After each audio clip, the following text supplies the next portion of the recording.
Good morning and welcome to this Monday, January 31st, 2022, 9:03 a.m. briefing between the joint chambers of the Hawaii State Legislature, featuring the Senate Committee on Health, the Committee on Agriculture and Environment, and the Senate Committee on Water and Land, and the Health Committees on Health, Human Services and Homelessness, Energy and Environmental Protection, and the Committee on Water and Land, to hear a briefing today from the U.S. Navy, the Hawaii Department of Health, and associated agencies on the Red Hill Shaft Recovery and Monitoring Plan, which was signed last week and begun initiation over the weekend. I'd like to start by thanking our guests and members of the committee for joining us. I'm joined on the Health Committee. My name is Senator Jared Kilhokalole. I'm joined by my Vice Chair, Senator Roz Baker, and members, Senators Joyce Ann Buenaventura, Sharon Moriwaki, and Kurt Favela. We also have here our Senate Committee on Agriculture Chair, Senator Gabbard. Would you like to introduce the members of your committee? Hello, thank you, Chair. Mike Gabbard, representing Senate District 20 in West Oahu. And I'm not seeing anyone else here. Senator Favela is here with us, and others will be joining, I'm sure, shortly. Thank you, Chair. And because of its impacts, the plan's impacts to our water resources, we're also joined by the Senate Waterland Committee Chair, Senator Inouye. Would you like to introduce your members?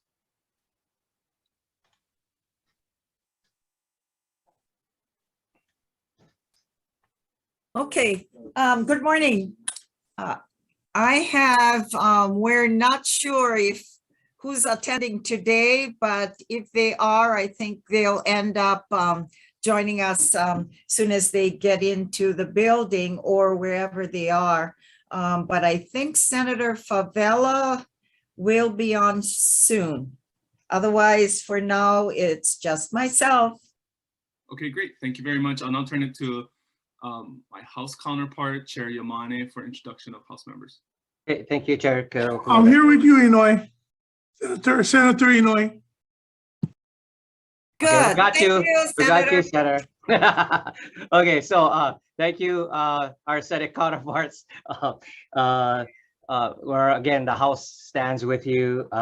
Today, I have not only the Committee on Health, Human Services, and Homelessness, but we also have the joint committees of Energy and Environmental Protection and the Committee on Water and Land. I'll turn it over. We do have various House representatives going to be chiming in, but offhand I can see Representative Branco, Representative Martin. I know I saw Chair Lowen and then Chair Tarnas. I see Representative Capella. My Vice Chair, Rep. Tam, and I think that's the representatives here. Representative Morikawa. Oh, and our Majority Floor Leader, Representative Morikawa, all the way from Kauai. But I'll turn it over for Chair Lowen to do any introductions, and then over to Chair Tarnas. Okay, Chair Lowen.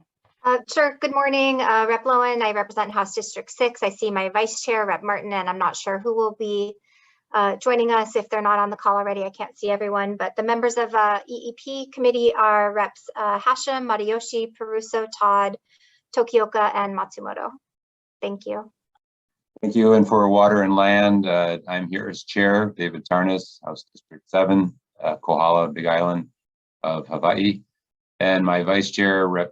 Patrick Branco, and committee member, Representative D. Morikawa, and Representative Bertrand Kobayashi. Back to you, Chair Yamane. Okay, thank you, Chair. Okay, Chair Keokolole, back to you. Okay, great. So now I'd like our guests who are joining us for presentations today to quickly introduce themselves and their teams. We'll start with the U.S. Navy. Admiral Korka.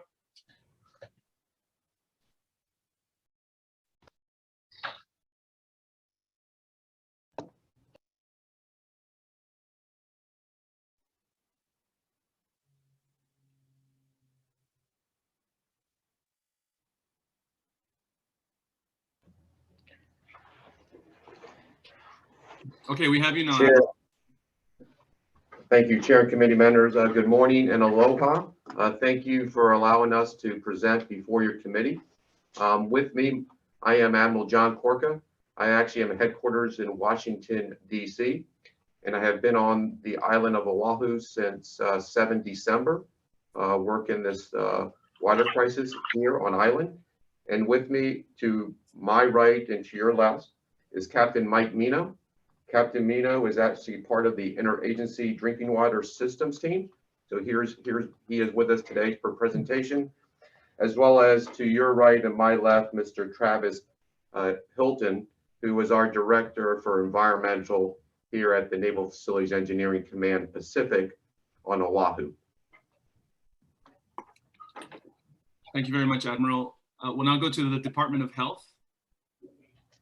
Good morning, senators and representatives. My name is Kathy Ho. I'm the Deputy Director of Environmental Health.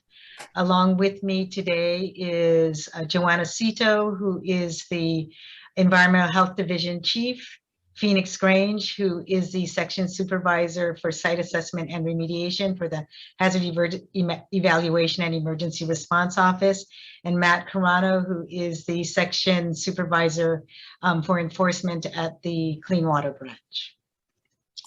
Thank you very much. Next, we'll move to the Department of Land and Natural Resources. Aloha, everyone. Kaleo Manuel, Deputy Director with the Water Commission, but here as point for DLNR and the Commission on Water Resource Management. Mahalo. Thank you, Kaleo. We also have the Honolulu Board of Water Supply. Aloha and good morning, everybody. Ernie Lau, Manager and Chief Engineer for the Honolulu Board of Water Supply. I have also with me Mr. Erwin Kawata, Head of our Water Quality Division. Mahalo. Thank you, Ernie. And we're also joined by the University of Hawaii. Good morning, everybody. My name is Vasilis Sirmus. I'm the Vice President for Research and Innovation at UH System. Today with me, I have Dr. Thomas. Dr. Thomas is a hydrogeologist and a faculty member at Hawai'i Institute of Geology and Planetology. I also have with me Dr. Tao Yan. Dr. Tao Yan is with the Water Resources Research Center here at UH, and he's a microbiologist by training. Thank you, Senator. Thank you very much. Are those all the entities? Did I miss anyone? I know we had initially asked the EPA to join us as well, but they were unable to attend. Okay, seeing none, members, we're now going to move into presentations. There are two presentations we'd like to have today. One will begin with the Department of Health to give us a general overview of the state response to the water crisis and a summary of the Red Hill Shaft Remediation and Monitoring Plan. Also, some comments from some of the partners who have been working on that plan as well. And then we'll have the Navy present on the plan itself, the objectives, actions to date, and the conditions that they'd like to see for success. Hopefully we'll have about 45 minutes thereafter for members to ask questions. I'd like to note we've had a number of briefings on this issue. There are, in my mind, essentially three pieces to the Red Hill water contamination crisis. One is the Navy water system, the Navy water system contamination and the plan to flush out those distribution lines and homes to get residents back into their homes. The second part, and the part we'll be discussing today, is the overall impact to the island aquifer, the Red Hill water shaft itself, and what we do about that. And then the third part, which has been discussed and will continue to be discussed, are issues around the Red Hill bulk fuel storage facility and underground storage tanks in general. We would like to focus the substance of this briefing today on the second piece, the Red Hill shaft contamination, the plan today that will be presented on how to deal with that, remediate, and continue to monitor for larger aquifer impacts. So I'd like to ask the members for your patience on that, and during Q&A, if we can hopefully, as much as possible, focus on that issue in the limited amount of allotted time we have today. And on that note, I'd like to ask Deputy Ho at the Department of Health to please proceed.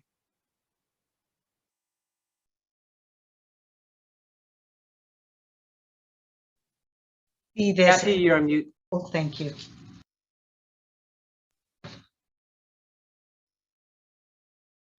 Thank you. Can you hear me now? Yeah. Thank you for the opportunity to brief you on this, this matter, this very important matter. We view this as, in addition, we view this as three distinct parallel missions, and that is to protect public health and the environment. We did so through the administrative order and consent and the emergency order. I'd like to note that on that we have done as a result of the emergency order. Prior to the emergency order, we asked that all people on the Navy's distribution system to stop drinking the water. And then we issued the emergency order. I see the emergency order as really taking two parallel tracks, and which is the return of the water to the Navy distribution system in a safe, methodical, based on science matter. The second part of it, which is what we're here to talk to you about today, is the aquifer recovery and groundwater modeling. And that is really to restore the, try to prevent and mitigate the further contamination of the aquifer to the system. And with that, I will turn it over to next slide, please. I'll turn it over to Matt to explain the Red Hill Shaft Recovery and Monitoring Plan. Thank you. Right. Thank you, Kathy. Thank you everybody that's part of this. With our limited time, I'll jump right in. Talking about this third piece about the Red Hill Shaft Recovery and Monitoring, like all things, when there's some kind of a disaster or incident, the first thing we got to do is stop the bleeding. And that's kind of what this plan is structured to do. It's structured in almost chronologically, like immediate actions, intermediate actions, and long-term actions that need to be taken for the overall mission. The immediate action, as everybody knows, divers went in and started skimming free product from the top. That was just the no-brainer, obvious, low-hanging fruit. What took a little bit more engineering, and we call more of an intermediate action, is as that product was sitting on the top, the fuel degrades and it goes into the water body itself. The water in the aquifer is not static. It's not so much of a bucket as a slow-moving river. We need to make sure that we draw out any of that contamination that may be degrading into the Red Hill Shaft, really to prevent it from migrating. It's more about stopping any further contamination as much as we can. And so those two actions are underway, as Senator said. We are skimming and absorbing material off the top as it drops in. But this weekend, the Navy started pumping under this plan to extract the water, any kind of contamination in the water body itself, bring it up, treat out all of that contamination before discharging it into the stream. But as part of the plan itself, that keeps us from making the event worse as much as we can. And like we kind of said, mitigation. However, we also have to figure out long-term what we're going to do to really meet the mission, which is return this aquifer to service, return the Red Hill Shaft and drinking water source to service, and really recover is the operative word from the incident. So the plan also includes long-term type actions, like commitments and obligations to the Navy to conserve water through reuse, to have projects that recharge the aquifer. The water that we drink out of the aquifer today, or pumping out of the aquifer today, didn't rain yesterday. As we all know, in Hawaii, the water that falls on our ground takes a long time to really purify and get to drinking water through the ground. And then lastly, possibly taking other steps necessary to put in treatment systems to really restore the Red Hill Shaft as a drinking water source. Next slide, please.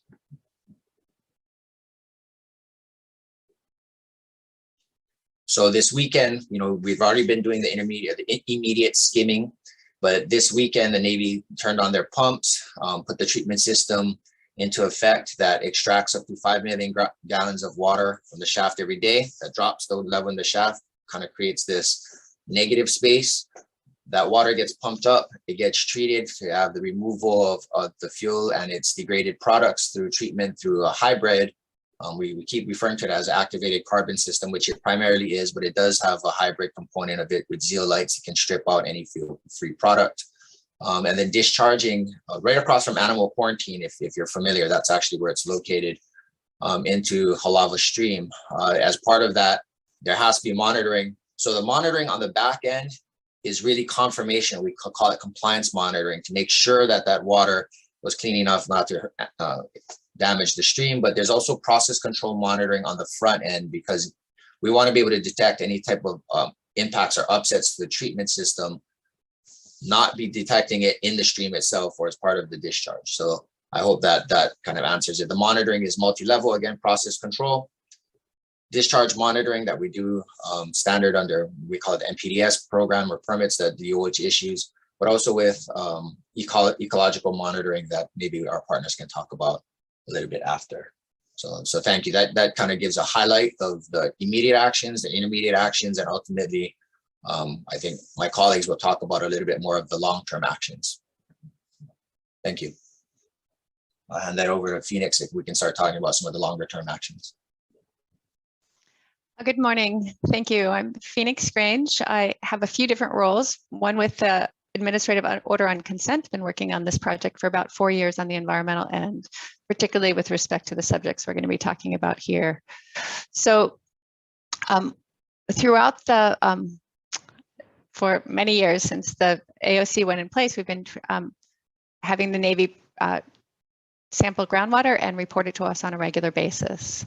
When the May release happened, we increased that amount of sampling so we could get a better idea of what happened during that release. We did that again after the November release and are actively involved in the emergency response, working with Navy and other SMEs, other subject matter experts from other agencies as well, including the EPA, to learn as much as we can about what's happening in the groundwater now. That we know for sure that product made it to the groundwater table and into the shaft, and unfortunately into people's taps. And so the more quickly we can gather information and understand what those processes are, the better we're going to be able to both contain the release, as Matt mentioned, and remove product that arrives in the shaft. So those are immediate actions, but we're also collecting data now that will help us to figure out the longer term solutions. So in particular, and you'll hear a little bit more from the Navy about this, there's some new investigations going on around the sources of the release from November.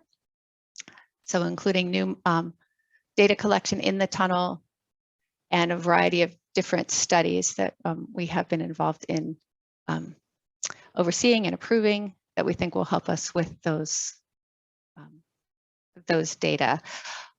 One of the key questions that we have is about how water might be moving during this period when there has been no pumping. So with all 3 shafts off, that changes the way the groundwater normally functions. And so we are keeping a very close eye to on how that contamination might be moving so that we can get early indicators of possible risks to Halava Shaft and other water supplies in the immediate area. And I'd be happy to answer more questions later. I think we can go on from there. Great, thank you.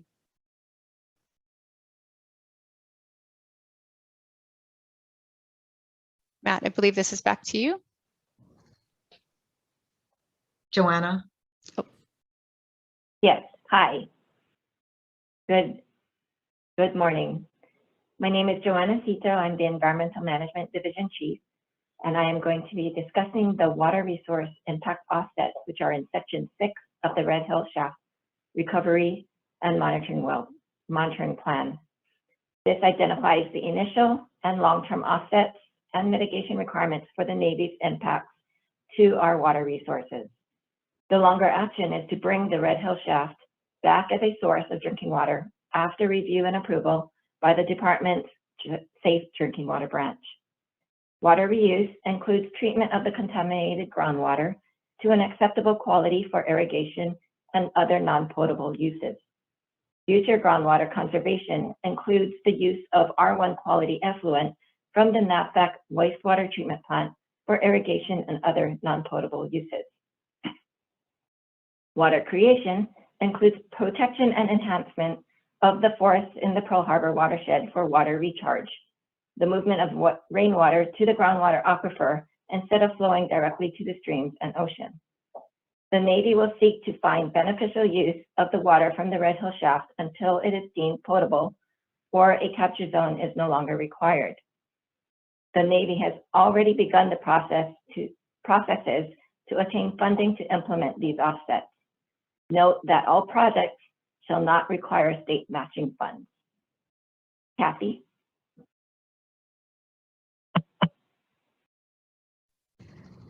Thank you, Joanna.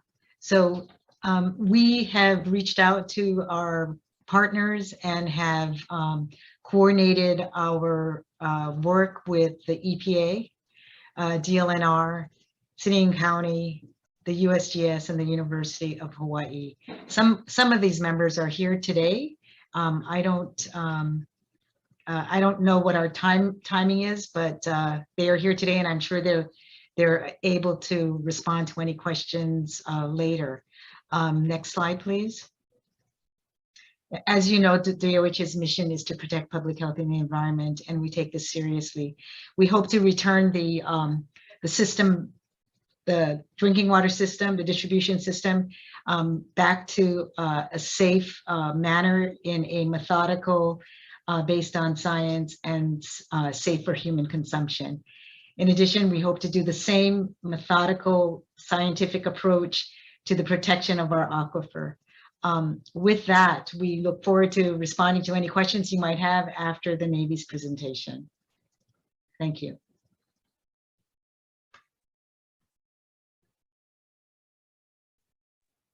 Okay, great. Let's thank you very much for that. Admiral Korka, please proceed with your presentation. Okay, thank you again, Chair and the committee members. First and foremost, I'd like to thank Kathy and her team, Matt, Phoenix, and Joanne. I think they did a great job with the subject matters, and I think it links in very well with what you're going to hear from the Navy. I want to start off with something that the chair noted early on, that we had three primary objectives: was to restore the safe drinking water system for the Navy's distribution system, remove the contaminant, and protect the aquifer. And today's focus is going to be on the activities that's currently ongoing at Red Hill. Happy to entertain any questions during the Q&A sessions on anything that you may have in the interest. When I testified before Congress not too long ago, one of the items that I mentioned was that we cannot do this alone. The coordination, collaboration, and transparency with the state of Hawaii and federal agencies and our sister services is absolute. And I continue to focus on that because it is about this, as Dr. or Kathy Ho said, about the safety and the protection of all people here on the island. I want to draw your attention to Red Hill in particular. There's a lot of activity going on. This is a slide that I shared with Congressman Kahili not too long ago on what is happening at Red Hill.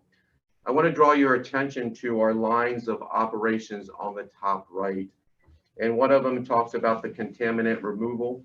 I believe Matt mentioned about that, what we're doing with skimming operations.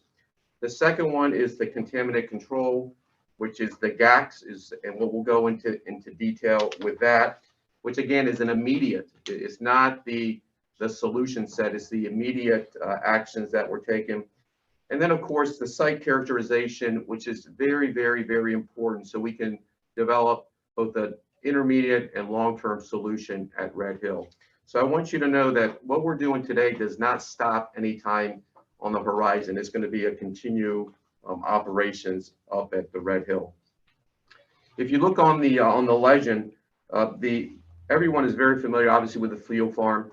That is about 3/4 of a mile away from the actual Red Hill well. Okay, so that's a good distance. Granted, it is definitely over the aquifer. But what I wanted to share with you is that we mentioned that we actually have monitoring wells, 20 of them around the site. And as mentioned earlier, that the periodicities of us sampling those has increased to weekly. So we are taking weekly sampling of that. But also in the last week, we worked with USGS, and we actually installed transducers in each one of these wells so we can get a greater appreciation of the flow. Okay, so that was a recent activity that was performed. As you move to the left, you'll see the development tunnel, and you'll see ROV, which is a remote operating vehicle. We actually deployed a vehicle in the well that scanned the entire, and the video is available, that we'll be happy to share if you haven't seen it, to look inside the development well to see where there are injection points. Our divers could only go about 350 feet horizontally. And so what this vehicle allowed us to do was go the entire distance, about 1,000 feet, to actually see where you can see seepage of some contaminants going into the well. And that has been very helpful for us to get a characterization of what we're actually looking at. And I think it'll provide, be helpful as we work the GAC operations. If we cease it, we can put the remote operating vehicle back into the tunnel for some visual. You'll see this the soil vapor pins. Since the spill occurred back in November, actually, we installed 52 vapor pins. And again, we are actually looking at monitoring these pins as part of our evolution. So in addition to the groundwater wells that we're monitoring, we're also monitoring the vapors. That is where we know a release occurred. And that is something that we want to continue to explore. Earlier was mentioned that the divers continue to do skimming operations with the absorbance of booms. That operation has ceased since we started the GAC operations. The GAC operations, I'm going to hold off on particulars because I'm going to allow Captain Mino to explain that in details, where we're taking tests, how often we're taking tests. But that is another area of operations that we have underway. I would also like you to note that we have taken some soil samples, okay, right before the Halava stream. So we took soil borings. Those are under analysis as we speak, because we do believe that there was some releases in that area from the leach tank, and we want to make sure that we're having a good characterization of exactly what's going there. And of course, the Halava stream, which I know is everyone's really paying attention to, as rightfully as everyone should. And we have partnered with the University of Hawaii that's actually taken samples of the stream to monitor for the ecosystems before, during, and after the discharge. Because again, it is about protecting the environment, and that is one thing that we don't want to do from a destruction standpoint. And I will tell you that also that we are planning to install more monitoring wells around the site as well. Okay, we want to actually go outside the Red Hill area. This is something that we're in discussion. I think that's going to be happening. That will require some permitting and approval, which I feel comfortable that the state will support. But we really need to focus on urgency, because I think that's going to allow us to assist with our characterization of what's going on. So I'm going to stop there, and I'm going to go on to the next slide. So if you could turn to the next slide, please. And I'm going to turn this over to Captain Mike Mino, and we're going to talk specifically on the operations of the GAC systems that is currently underway, that started this past weekend. So, Mike. Yes, sir. I'd like to thank all the committees for giving us the opportunity to brief each and every one of you. As many of you know, the Red Hill Shaft Recovery and Monitoring Plan was signed last week, and I would be remiss if I didn't thank everybody that was a part of that, especially the Department of Health team, including Kathy, Matt, Phoenix, and Joanna. I personally spend a lot of time with them as a member of the IDWST, and I can say I've never found a more hardworking and dedicated group of people, and that I think the state of Hawaii could and should be proud of their efforts, because they have put in an unbelievable amount of time to make this a reality. And with that said, the recovery is really about creating the capture zone that Matt talked about to buy us time to figure out what needs to be done. So as part of that process, and to ensure that we're returning the safe water to the environment at the Halava stream, we've installed a 5 MGD, 5 million gallon per day, granulated activated carbon water treatment plant. There's essentially the water from the Red Hill shaft gets pumped up. It gets pumped up to a treatment system that includes 2 tanks. There's currently at Red Hill 4 treatment lines. 3 of them remain in operation at one time, and the 4th one is allowed to maintenance to occur without having to reduce the flow of the plant. The first lead vessel, as you see on the drawing, has zeolite, which is an organic clay that allows for variability in the influent potential fuel levels, TPH to be more specific. There was a lot of uncertainty on how high that initial concentration would be, and that clay allows it to take high variable amounts without breaking through the granulated active carbon. After it passes through the top of the carbon, after it passes through the top of the clay, it goes through the carbon and then goes to a second tank in which it is completely passes through carbon.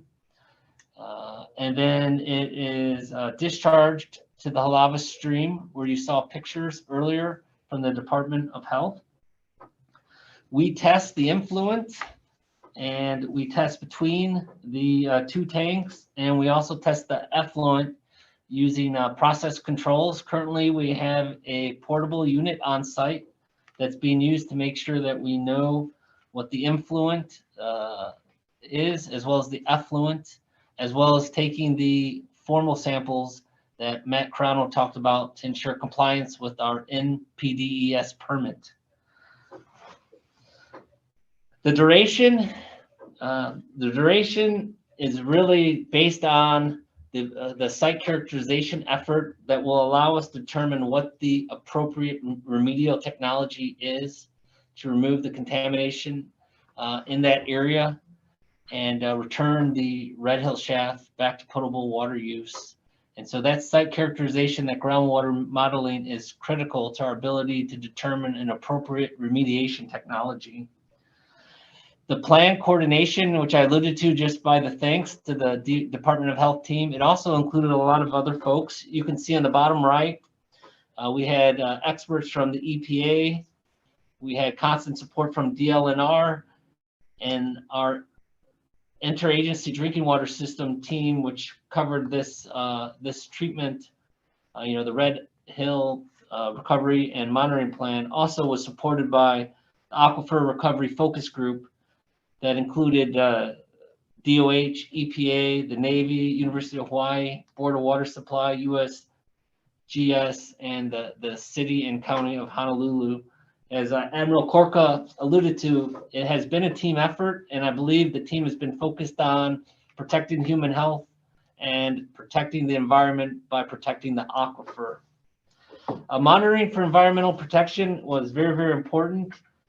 We knew we were going to be adding fresh water to a stream that's usually only flowing during or after storm events. And so some of the things that were done, I'm going to actually introduce Travis Hilton. We'll talk about the environmental protection monitoring, which will also lead into the other information. So thank you. I'll be prepared to answer any questions specific to the plant. I'm going to ask Travis Hilton to talk a little bit about how we address the concerns, and then lead into the rest. Yeah, let me, Travis, if I can. One thing I just want to make sure with the test samples, again, those are, we are actually sending those samples to the interagency team. And so again, if those are available upon request, we're really trying to figure out right now the protocol and how we post them. We're posting the results from our our distribution systems, and eventually the home sampling results that we're doing right now with our water distribution efforts, but we want to do something very similar with this as well. So I wanted to make sure that the transparency is there in what we are seeing. So, Travis. Okay, thank you, sir. Aloha, Travis Hilton here with NAVFAC Pacific. And in the top right corner of the slide here, it addresses some of the concerns that have been expressed throughout this cooperative process. First of which is the impacts to the ecology of Halawa Stream and the Pearl Harbor estuary at the mouth of Halawa Stream. And to address that, we have entered into a cooperative agreement with University of Hawaii Stream Lab, and we'll be doing regular monitoring of terrestrial and aquatic biota throughout the stream. So we'll do this twice a week at 5 to 7 sites upstream and downstream of the discharge point, including in the estuary, characterizing any visible impacts to birds or fish or other aquatic biota, and also monitoring the biota through environmental DNA samples. So we've had a baseline that we've conducted about 18 months ago with the University of Hawaii Stream Lab to characterize the aquatic biota through sampling the DNA in the water of the stream. And from that, it can be compared against a repository of DNA information to characterize what actually lives in the stream, and it can be characterized in a passive, non-destructive way. And this second concern that we'd like to address is the discharge of the 5 MGD itself. Water is precious, and although this is seen as a clear imperative to do this pumping to create the contaminant capture zone, we don't want to see this 5 MGD go to waste. And so the Navy's recently awarded a contract to look into, as Joanna Cito had mentioned, beneficial reuse of this water. So we're canvassing the area near where the discharge is to see if there are any users in the industrial area that may be able to take a portion or all of that and put it to good use. And then we'll expand that search if we're not successful there to look to see if there's places where that water can be put to use through irrigation or potentially as recharge as well. And then the third concern is impacts to the area water balance. And this is another one that Joanna had mentioned with respect to offsets. We know that we're in a unique situation at this point with the Red Hill shaft turned off, the Navy's Aiea Halawa shaft turned off, the Board of Water Supplies Halawa shaft turned off, and a few Aiea Halawa area wells as well turned off. So with those wells resting, that water is being made up in different parts of the Pearl Harbor area and beyond. And so what we've done is we've awarded the first stage of a Pearl Harbor Water Resources Management Plan. And that plan will be looking to identify Navy projects and other opportunities in the areas of conservation, reuse, and recharge. And those are the 3 main areas that the Hawaii Freshwater Initiative is looking to capitalize and improve the water balance of the state. And then we're adding source protection and production capacity increases to, again, look at what we can do to lower the Navy's water footprint and increase the island water security overall. Okay, thanks. Next slide, please. The next couple slides center on Halawa Stream, and again, the concerns are twofold: quantity and quality of the water being discharged. So addressing quantity first here, folks don't necessarily have an intuitive feel for what 5 million gallons per day looks like, and there's concern that this may flood downstream. Here to say today to say that the discharge will not cause flooding, and in fact, as part of the plan, should there be a flooding event, we will shut down the plant so as to not exacerbate any flooding downstream.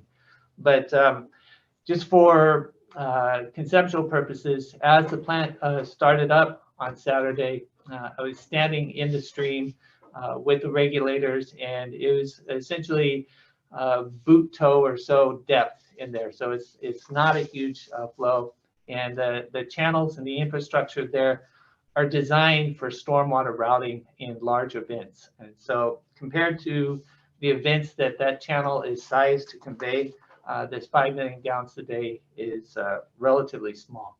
And the numbers you see here are from the USGS North Halava stream gauge. And before this project started up, we worked with the USGS to install a stream gauge on the South Halava stream, about 700 feet downstream of where the discharge point is.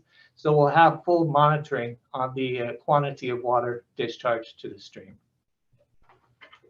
Next slide, please.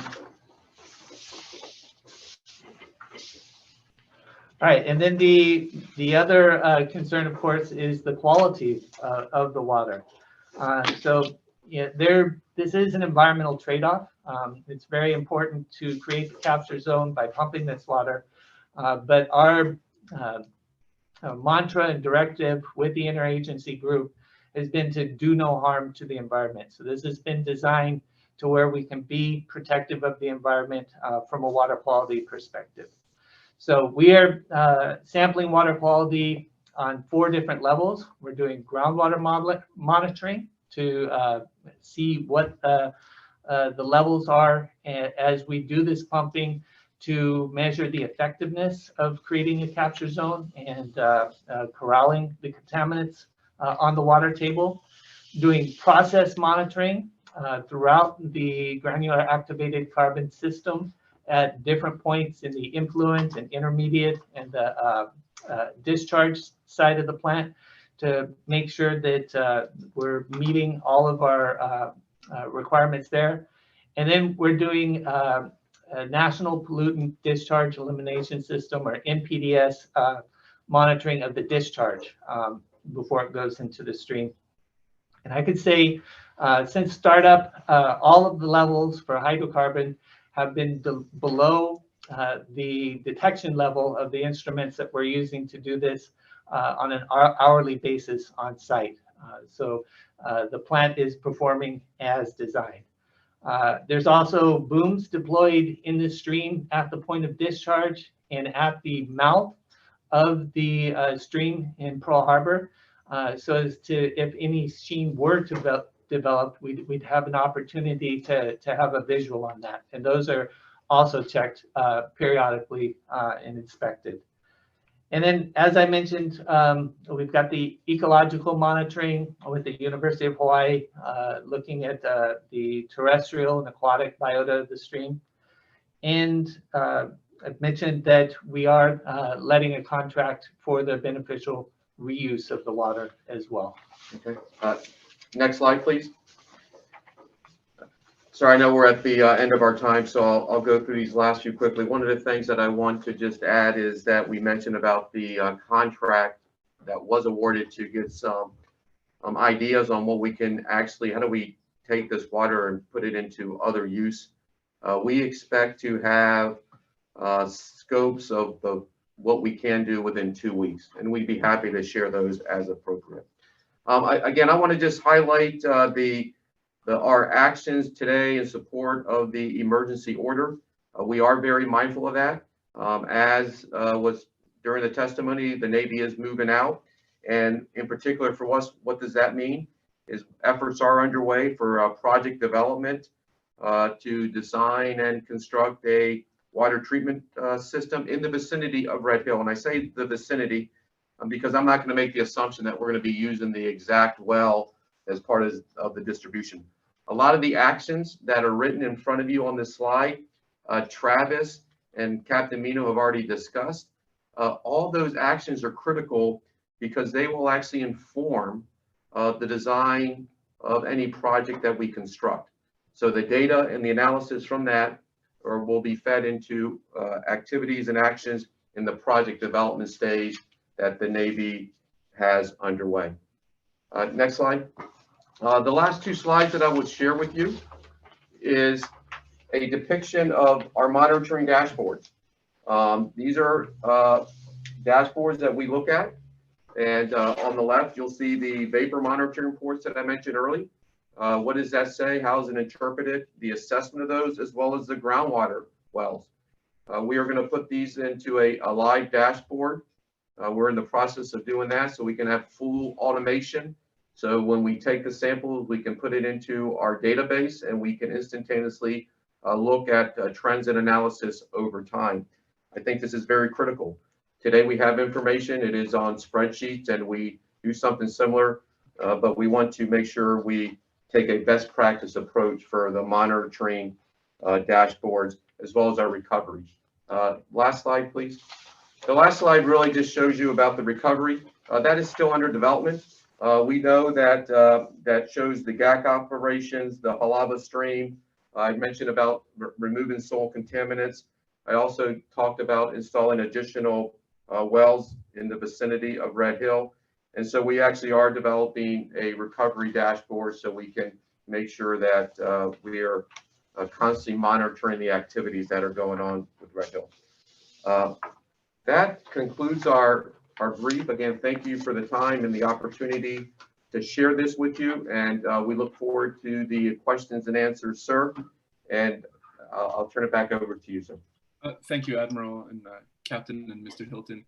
I do want to leave as much time as possible for questions from the members. So I think we're going to, at this point, I'd like to ask the Water Commission and the university and the Board of Water Supply, if you could just briefly take a couple of minutes and explain your role and the status of the situation as it currently presents, you know, in the hope that it might be able to help prompt some of the member questions since we have you folks and your expertise here. Thank you. Mahalo, Chair. Kaleo Manu, Deputy again with the Water Commission. I think the Navy and Department of Health did a good job at summarizing the overall intent. From the Water Commission side, we're heavily focused and participate in the aquifer recovery focus group. A lot of our work is continuing to monitor our groundwater aquifer. So that's one core focus of the Water Commission. And then on the DLNR and Water Commission side, we are heavily involved in the Halava stream ecological surveys and assessment. So we're going to be working closely with University of Hawaii in their aquatic biota monitoring, as well as with USGS on the stream flow measurements and gauging. So that's generally where we're involved from the DLNR and Water Commission standpoint. That's all. Thank you. Thank you very much. Vasilis? Good morning again.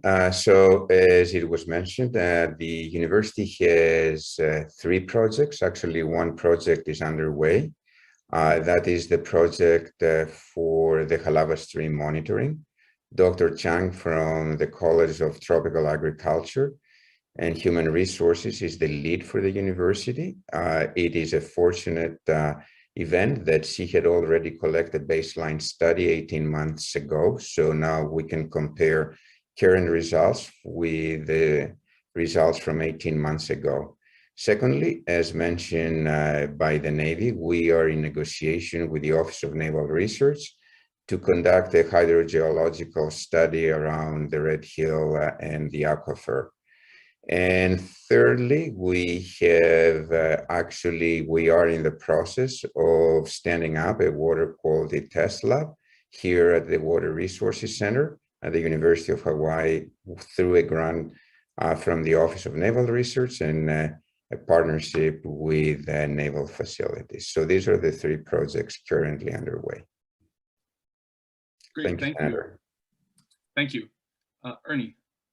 Thank you, Senator, and members. Board of Water Supply still has 3 wells that are still not operational because of the situation, our Halava shaft, Ea wells, and Halava wells.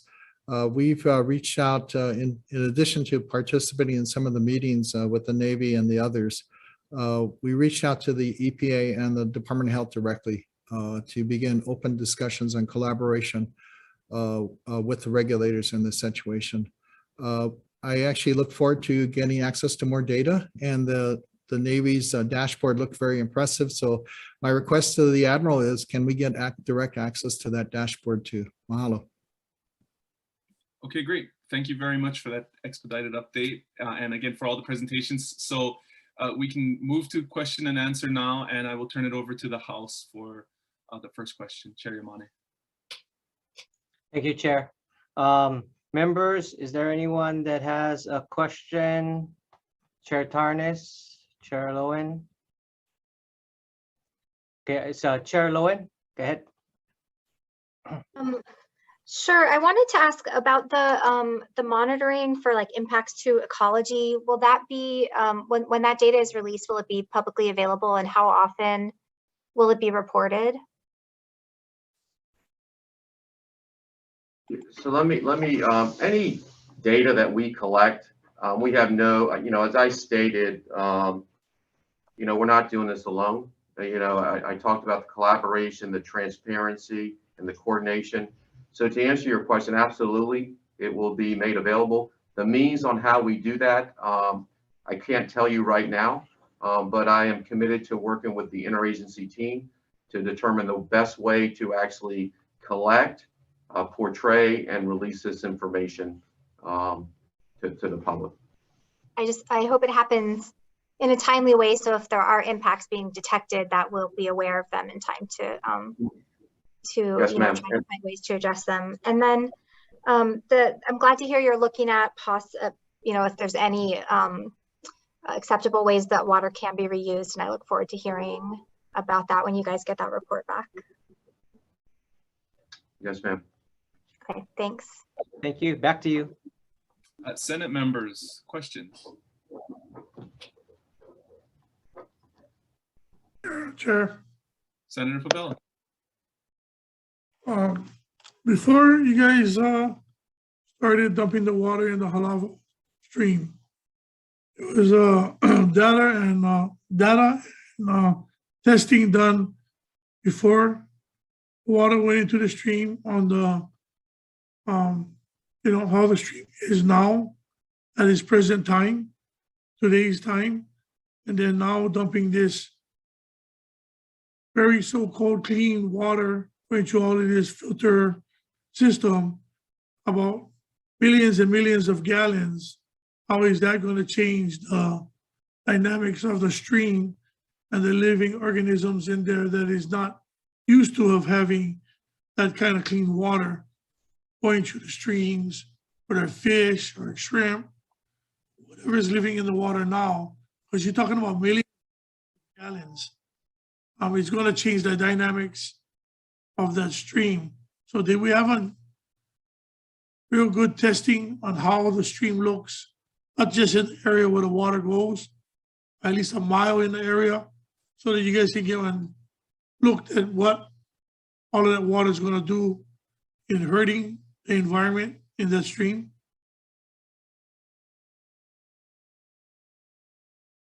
Yes, sir. As mentioned, we do have a solid baseline from a comprehensive stream ecology report that was done 18 months ago with the University of Hawaii.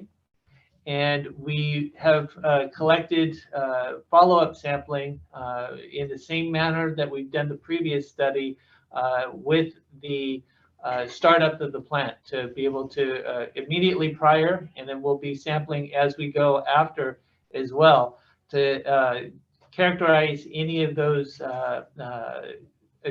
adjustments or changes that may be seen in the aquatic environment there. So we are covering that, and that's with the University of Hawaii. And as Mr. Manuel had mentioned, the Water Commission is very involved in that as well. We're looking at not just the ecology of the stream, but the flow characteristics of the stream. We've had the U.S. Geological Survey install a stream flow monitor downstream of the discharge, and they've been doing background or baseline seepage runs, which measure where the stream may be gaining water or losing water along its reaches.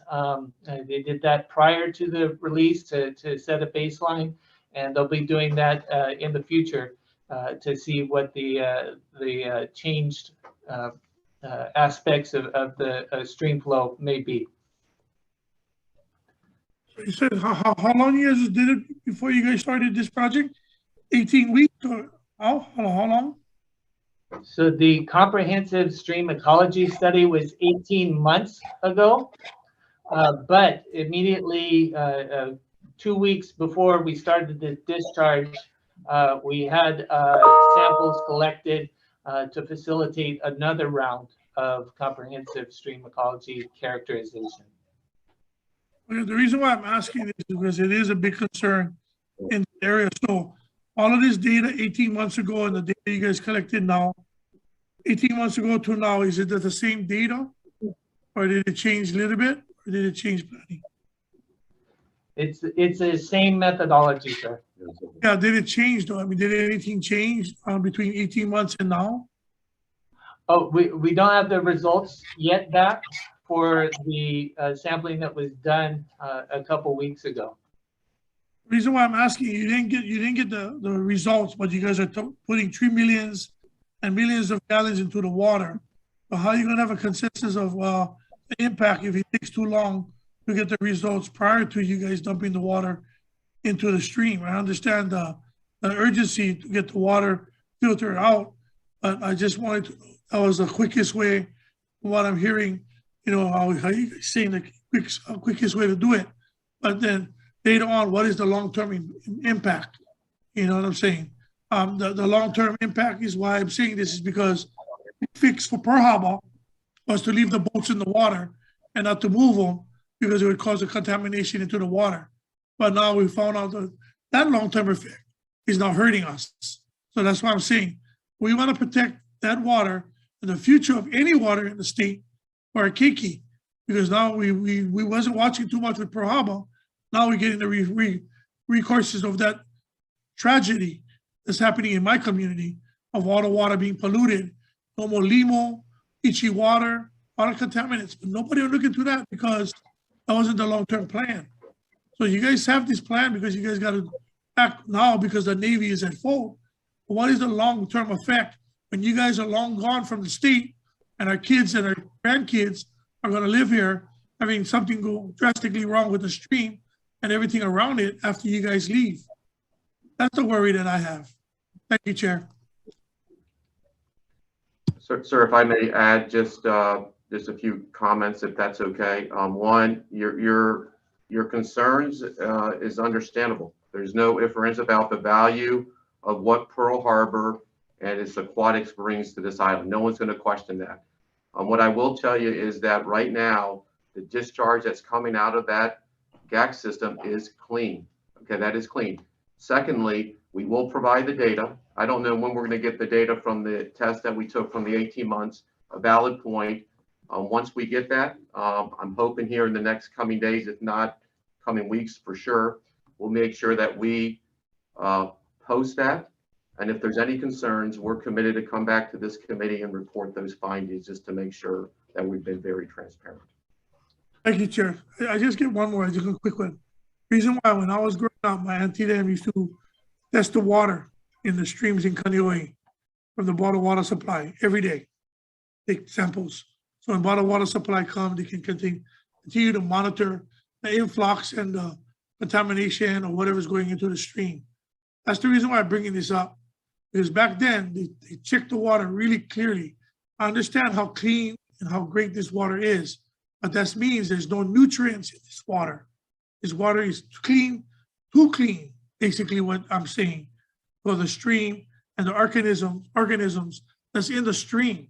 So you're gonna have too clean of a water for things that living in there that's not used to that kind of quality of water, the temperature, everything about the environment. That's what I'm bringing up. Because the water ecosystem in those streams, when bottled water supply used to test it, and made sure they went and checked those samples. If that had anything to do with the environment, the heat, or anything that would kill the crayfish, prawns, the fishes in this water, they'll come out and they'll check out if there's any runoff from the banana patches or any place real quickly. But this water, what I'm saying is, I don't know how else to say it, too clean. I mean, you guys are saying how clean the water is, but if you live in a water that's not used to of having clean water, that will take away the oxygen, that will take away the living mechanism, it'll take a lot of things there. That's why I'm asking for this data. I mean, I understand the urgency of dumping the water and getting it out of there, but to the extent, and this is gonna be my final quote, to the extent of how long the effect is gonna happen, and it's gonna hurt the environment and the ecosystem going forward. That's what my concern is, Chair. Thank you. Okay, thank you. Chair Tarnas? Actually, Chair, sorry. before we get to that, Senator Favela actually brought up a very specific point that we were briefed on at a site visit recently. So Admiral Corco, can you speak, or maybe the Department of Health, can you please speak directly to that concern about the water coming out of those gap filtration systems being too pure to be appropriately accepted in the environment once they're released into the Halal stream?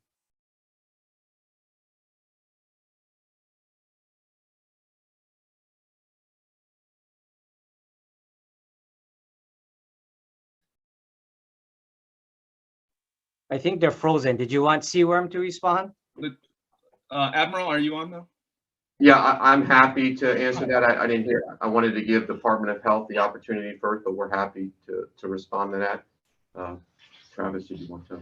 Sure. You respect to the water. Oh, Matt.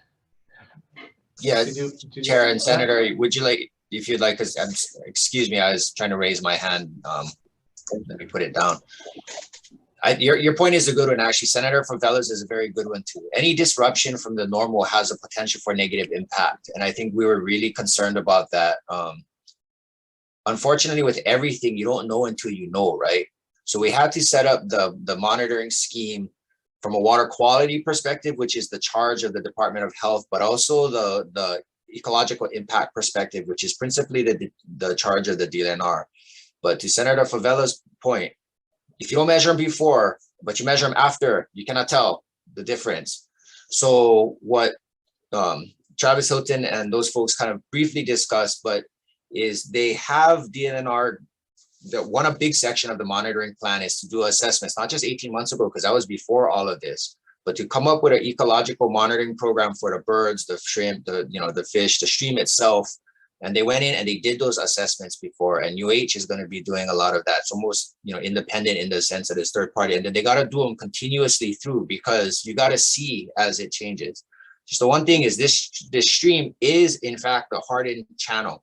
So it's not like a natural native type stream bed, which reduces some of the risk overall. But the point is a really good one. And especially with the environment, just because I do something today, I may not see it tomorrow too, right? That's a reality, right? Fish, and especially in Hawaii, we always use salmon as an example because that's a mainland example, but opo are the same way. They spawn up here in the upper area, but it goes into the ocean and comes back. And all of those totality of effects is what we need to be looking for. Thank you for that. We'll yield to the House. Oh, Chair, did you want Kaleo to from Seaworm to also chime in on that? No need. If he has a comment. Okay. No comment. Okay, good. Chair Tarnas. Thanks. I just wanted to ask about your requirements for backwashing and cleaning these granulated activated carbon filters. How often are they cleaned, and what do you do with the backwash under your plan? Please let us know. Thanks. Okay, go ahead.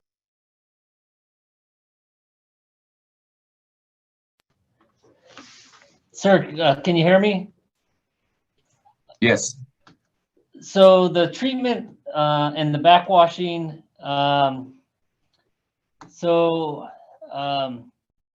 we'll be disposing of the carbon, unlike a typical sand filter where the media remains in place. And so that carbon will be removed when it is no longer usable. And There is no backwash. yeah, I guess the safe answer is there is no backwashing in the sense that you're probably prepared, but all the removal will be done in a way that ensures that any water that is they'll be drained. That water will be treated, and then the granular material will be treated as hazardous waste until tested and determined to be solid waste. And then the method of disposal will be determined on what that test is and what comes back. But based on the current levels that we're seeing, it's unlikely to be a hazardous waste, but I don't want to say that until a test is done. Is just real quick follow up. Is that the same with the clay that is in the first stage of the first tank? Is that also disposed of rather than backwashed? Yes, sir. Okay. And the way it works is it can be sent to a regeneration facility, but it's not in the traditional permanent filtration system like in a water treatment plant and/or a pool system.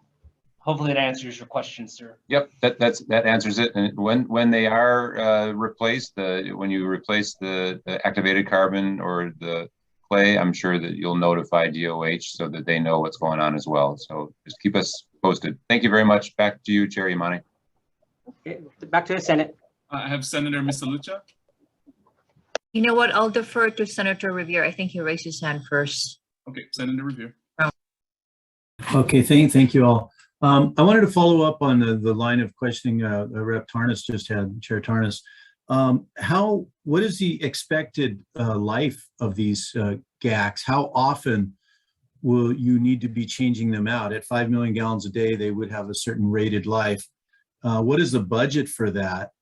And then how long do you think you're going to be using them? And is this a permanent feature now to have these GACs in place, or do you envision disassembling them and taking them away? Could you please describe your plans for the GAC in the medium and long range?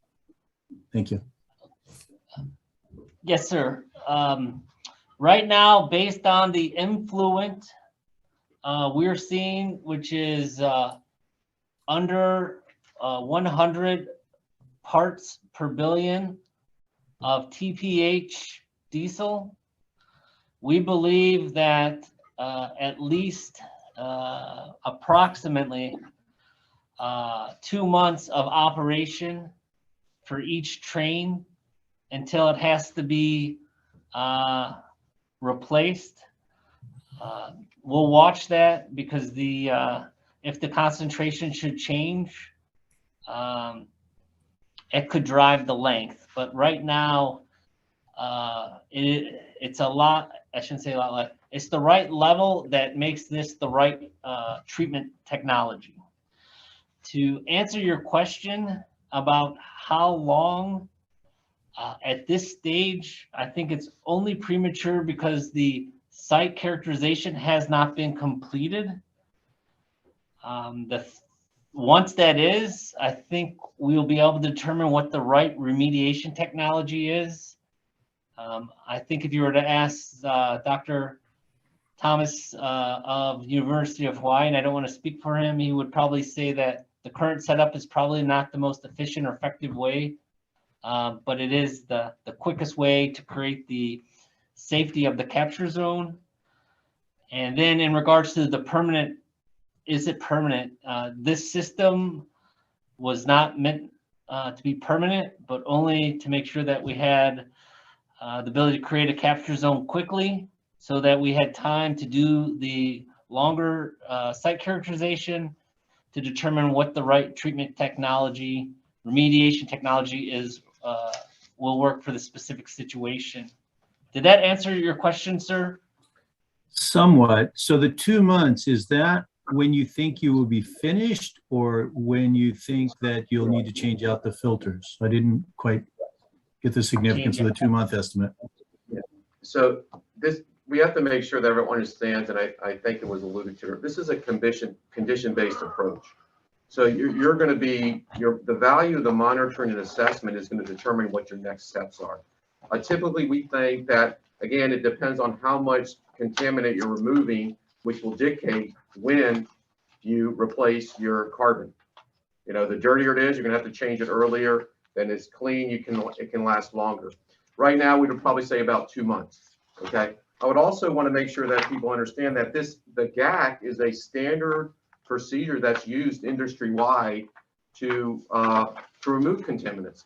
I actually believe here on the island of Oahu, these same similar type of systems, they're probably hardened a little bit more, are used to remove pesticides. I mean, there is a means for just removing contaminants in general, monitoring it, and then also what do you do with the discharge?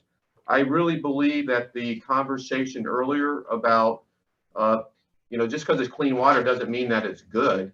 I think it's very clear it does have a secondary effect on the aquatics, and we're very mindful of that. Hence, while we have a contract in place to see what we can do with that, so we're not putting it into the Halava stream. And so 2 months is probably how long we think. We'll continue to monitor and continue to provide updates to make sure that people understand it. There is a risk-based proposition. How fast do we want to remove the contaminants? Okay, we want to make sure it doesn't impact. The risk is now we're going to have to take water and put it into the Halava stream. So I know it may not be, and I apologize, sir, that it may not be a definitive answer, but the assurance is that there's a lot of different activities that are going on to make sure that this condition-based approach is done with transparency, and people understand what the next activity would be. Okay, thank you. And then just one final kind of corollary to this. Are you finished flushing all of the lines that go to the houses and the distribution network? And did you use some form of mobile trailered GAC system? How did you clean the network, and are you finished with that? Yes, sir. I appreciate that question. So the water distribution system used a very similar method using mobilized grain-related activated carbon. Okay, so it was the same process that we did to filter out the contaminants.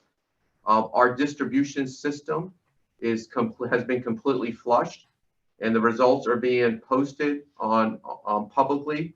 And this is done in collaboration with the interagency team.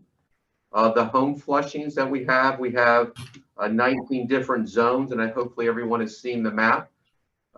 We have finished probably around 80% of all the home flushing. And when I say home flushing, I mean home flushing and sampling. And so we should be finishing, we got about, of the 9,000, we got about 2,000 homes remaining. A little over 1,400 of those homes are actually at Iroquois Point. And we'll be doing those flushings and testing this week, sir. Thank you. Thank you, Chair. Okay, thank you. Before I move on to other members, the Chair of Health has a question for both the UH and for the Navy. You mentioned that the University of Hawaii will be standing up a testing lab. I think it's with donated or given equipment to the university. When is this going to be up and running? And what is the scope in which UH will be providing the testing results to the state? And what should we expect? When should we be getting daily, more efficient, quicker updates on the water quality? I can take that question, Representative Yamani. We have not received yet the equipment. I think the equipment will be received sometime in beginning of February. I believe it's going to take 2 to 4 weeks to set up the lab, train the people, because the company that will bring the equipment also will provide the training. And then after that, we can provide results daily from the samples we will be getting to test. I want to make sure that everybody understands that this is not an EPA certified laboratory. We're not planning at this time to have quality assurances and quality control processes for the lab to be qualified for that certification. We feel comfortable that the results are going to be precise and they're going to be accurate, but getting up to the QAs and QCs for an EPA certification is a very expensive proposition. And we don't want to go into that because we don't know the cost and the length of time. So just to clarify then, the results from the tests in 2 to 4 weeks, will that be accepted by EPA and DOH as approved quality ratings in regards to the monitoring of not only the wells, but the discharge? I can try to answer that, but DOH can answer that question as well. DOH can accept the data, but it cannot be used for regulatory purposes. For regulatory purposes, the lab has to be EPA certified. There is no EPA certified lab at this time on island. Okay, so that just results in that we will continue to have to send the samples to the mainland to get tested, right? Correct, until we make a decision that we want to go through that certification process. Okay. Okay, Department of Health, do you have any comments on that?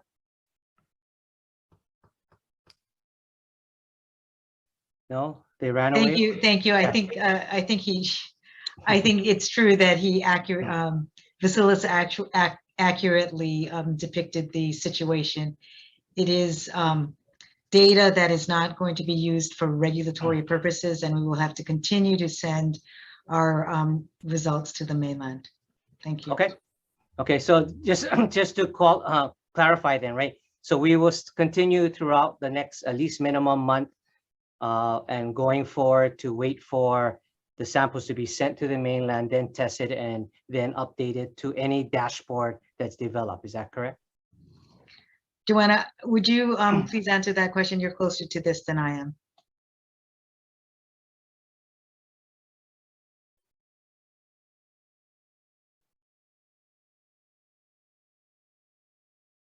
No, you're muted. Unmute. Okay, sorry. Hi. The data will be coming back from the mainland, and yes, that will be what our process is in the near future. Okay. Okay. Thank you. Back to the Senate. Okay, Senator Misalucha. Thank you, Chair. So I know that part of the process is to pump up the water. And I remember reading about a report that the water may have leached into the tubes. So I'm just wondering whether you've discounted that possibility, because even if you continue to pump and whatever the tubes are made of, whether it's plastic or something, and there's still leaching going on, then it's almost like a forever cycle. So I'm wondering whether you've discounted that possibility, you've completely eliminated the possibility of leaching, and have we mitigated that risk?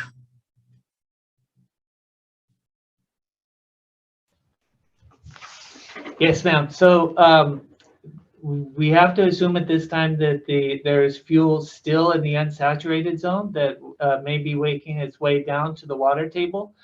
But the water that we're pulling out, we have a multiple barrier system, as Matt Carano had alluded to make sure that we're not pulling contaminants out of the well. The well intake is 16 feet below the water table, and the contaminants float on the surface. And so what we've done is we've skimmed the surface to lessen the concentration at the surface, and we've boomed in the well around to keep the contamination away from the area immediately above where the pumps pull the water.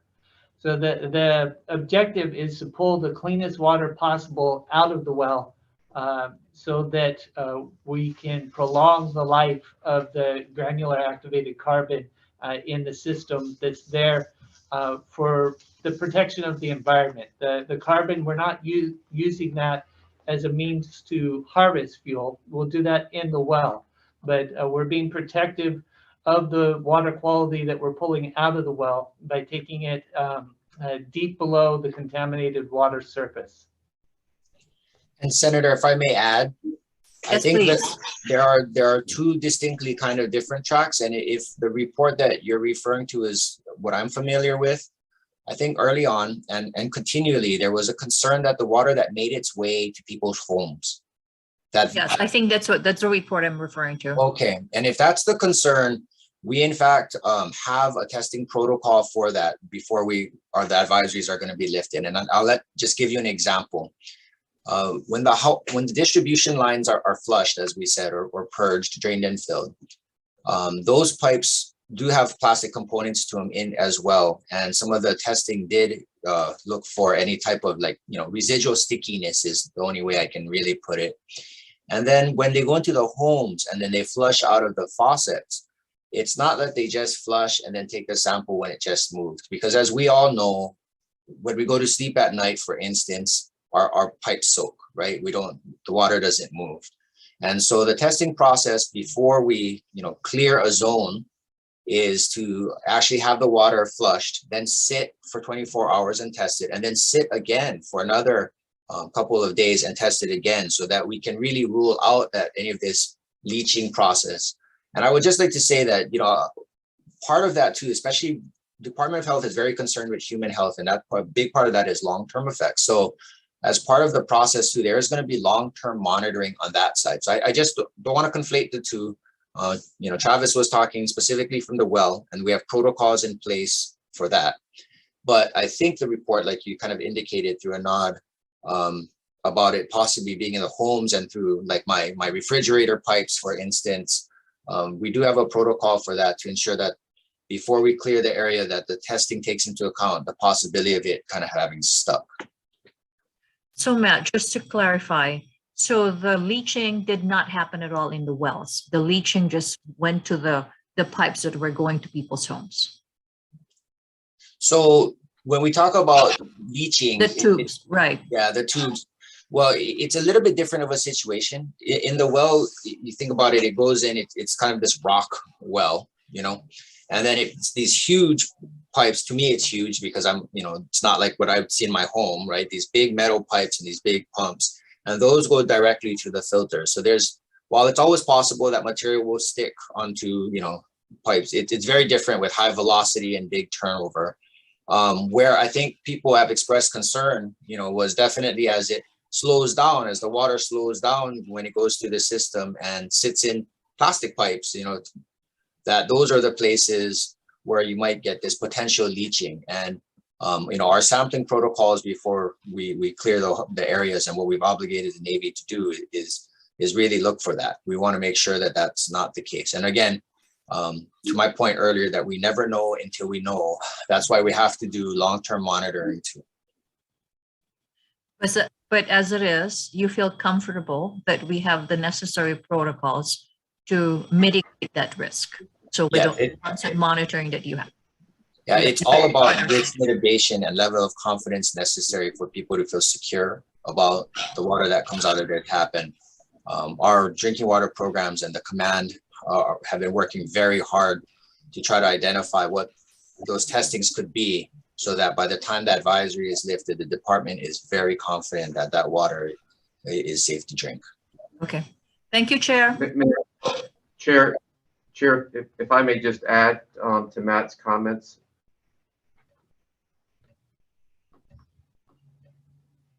Am I on? Yeah, please proceed. Go ahead. Yeah, yes, ma'am. Again, very good question. And again, I think both of y'all alluded to, the safety of the people is absolute. And we're not done just because we lifted the advisory. So I want to make sure that everyone knows that our testing of the homes, of all homes, we're going to be continuing them. We have a 5% random sampling for 3 months afterwards. And then we're going to do 10% for a 6-month period. And so there'll be constant monitoring of the systems after families move back into the home. And so that is one of the added protocols that I just want to make sure.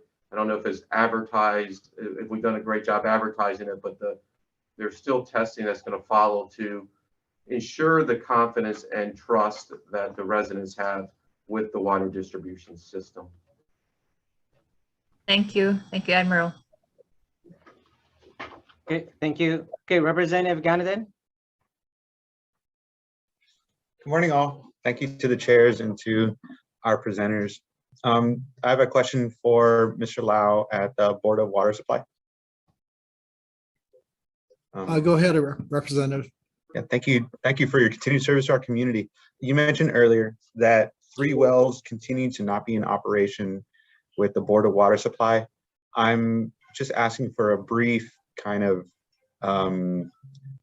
unofficial update as to the Board of Water Supply's plan to potentially reopen Halawa Shaft, IAEA well, or not, after hearing today's presentation. Also, the specific percentage that urban Honolulu is now operating at, like, in less capacity, and whether or not the Board of Water Supply has taken a stance on a moratorium on water permits in urban Honolulu. The reason being, this affects, as you know, our economy throughout the state. So a lot of us who are concerned about development in our community, I represent District 30, which includes Pearl Harbor, Halawa, Lower Kalihi. There are many plans. I'm not sure how far along many of them are with receiving their water permits. This is of great concern to the building community. Don't want to let the public who's watching think that a discussion of the economy comes over human health. That's not exactly at all what I'm discussing here, but just any update. Thank you. Thank you, Representative. And if I miss any of the many parts of your question, please remind me to go back and answer the question. I think the first question is, based on the discussion and presentation today, are we confident in reopening our Halawa Shaft, IAEA wells, and Halawa wells? The simple answer is no. I think there's still a lot of investigation and data to be collected to determine that whether or not we can safely reopen those 3 wells. And the simple reason is that what we've seen experienced by the poor Navy families and workers on the base is something that we cannot allow to occur with our broader, larger Honolulu water system and our IAEA and Halawa water systems, because we do not have the kind of resources that can deal with the situation that the Navy is currently dealing with. And because our system is so vast, all the way from Halawa all the way to Hawaii Kai, out to IAEA to Hikaha Street, we cannot afford to take on that risk. The other concerns, I guess the other situation too, with 3 wells shut down, Halawa Shaft represents about 20% of our supply for urban Honolulu. So we're about 20% short there in capacity. And IAEA Halawa wells represent about 50% of the capacity for our IAEA Halawa system. So we're under stress conditions. We're having to make up the pump water that we normally would pump from those 3 locations by pumping other wells a little longer and harder. So we have to watch how that turns out, especially as we're entering into the summer months when we know that water demand traditionally peaks in the summer. And that's where we're going to probably enter into periods of requests for voluntary, perhaps mandatory water conservation for people to make sure that the demand for water or what water people are using for water does not exceed our available supply. Because remember, our water system consists of wells, sources, pipes, tanks, and in those pipes and tanks, if you don't have enough water out of your source of supply, which comes from groundwater for the Board of Water Supply, then those water in the pipes and tanks won't be able to meet the demand. And what we'll see is during the peak demand periods, we may see periods of low pressure for some of our customers. We'll know that the tank levels might be staying low and not recovering. There could be periods of time where some of our customers may experience complete water outage until we can get the demand back down to match the supply. So supply and demand have to be able to equal each other. And Halawa Chef was a big source for us. So we are looking at that very carefully. And that's just to meet the existing water customers' needs. And part of our requirements are that we have to take care of the demands of our existing water customers before we allow additional uses on the water system. And that leads up to your question about moratorium. We are currently. Mr. Lau, so Yes. we have a hard stop for the Senate at 11. Okay. So can you sorry. summarize your answer in a minute? Yes, Chair. So the issues of moratoriums, it is still being evaluated. How much additional new customers can we add onto the system without the system running into frequent problems, especially during the summer, running out of water or running on low pressure? Thank you. Okay, thank you. So as we wrap this up, we'd like to again thank the Senate, again Chair Keokolole for setting this up, and all of our colleagues and co-chair conveners. If you guys have additional questions, I know we didn't get to everyone's, please send it to Chair Keokolole's email. He's offered to accept them and turn them in. You can't send it to me, and we'll just send it to him. But if you feel inclined, you can send it directly to him. Wanted to again thank the Senate IT staff, House IT staff, and all those that made it possible. And again, all the presenters being here, we appreciate your time. We don't know that this is going to be an ongoing thing. And Senator Keokolole, myself, and all of our joint Senate chair counterparts are committed to seeing this through. So again, I want to thank everybody. I know Senate, you guys have to go for your session. And again, thank you and aloha.